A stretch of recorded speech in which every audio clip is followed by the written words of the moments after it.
గున్నం చెన్నారెడ్డి గారి సీనియర్ విభాగం బోడిది బుడ్డది. గున్నం చెన్నారెడ్డి గారు కానాల గ్రామం, సంజామల మండలం, నంద్యాల జిల్లా వారి జత బోడిది బుడ్డది.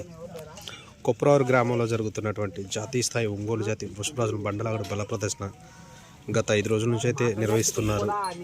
ఆఖరి రోజున ఈరోజు నిర్వహించే సీనియర్ విభాగానికి వచ్చినటువంటి గున్నం చెన్నారెడ్డి గారి సీనియర్ విభాగం గీతలో గున్నం చెన్నారెడ్డి గారు కానాల గ్రామం, సంజామల మండలం, నంద్యాల జిల్లా వారి జత కొప్రావూరులో.